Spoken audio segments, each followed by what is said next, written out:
am choosing to talk about Appendix B. I'm going to talk about the IMA, the Institute of Management Accountants. They have principles that reflect their values, standards that they live by, and what they recommend to do to resolve conflict. And I'm going to talk to you about these three things. For principles, they state honesty, fairness, objectivity, and responsibility. All should follow these principles as well as others to also follow suit. If these aren't followed, people get hurt. A really great classic example is insider trading with Martha Stewart.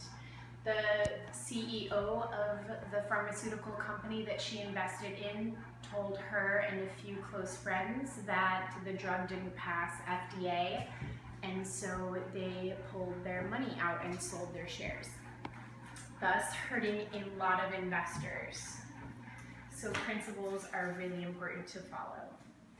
Second, I'm going to talk to you about standards. There are 4 standards that the IMA wants you to follow: competence, confidentiality, integrity, and credibility.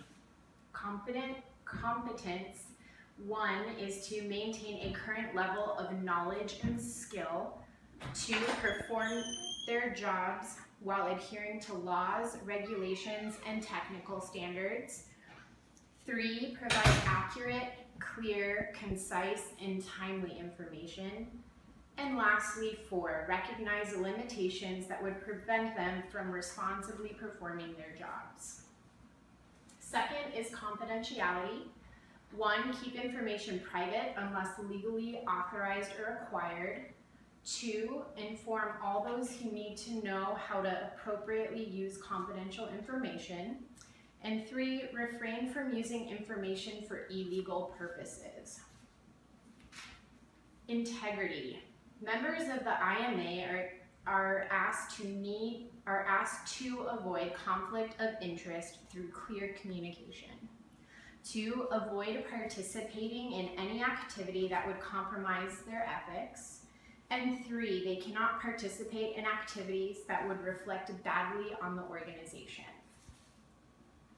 Credibility. Communicate fairness and objectivity. 2, disclose all information that can influence a person's interpretation of reports, analysis, or recommendations. And 3rd, disclose any delays or inaccuracies in 3, disclose any delays or inaccuracies in information, timeliness, processing, or internal controls.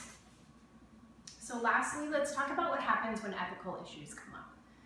Let's say, for example, an omission of financial records. Let's say your corporate executive came up to you and asked you to leave out certain financial figures from a balance sheet because it would reflect badly on a business.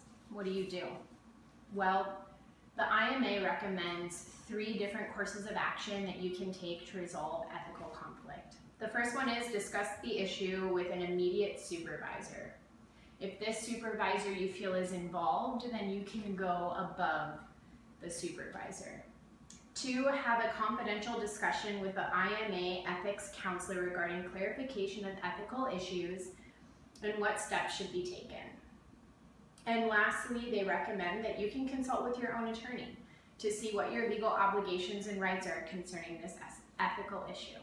Well, I hope you guys enjoyed my video, and I hope you found it informational.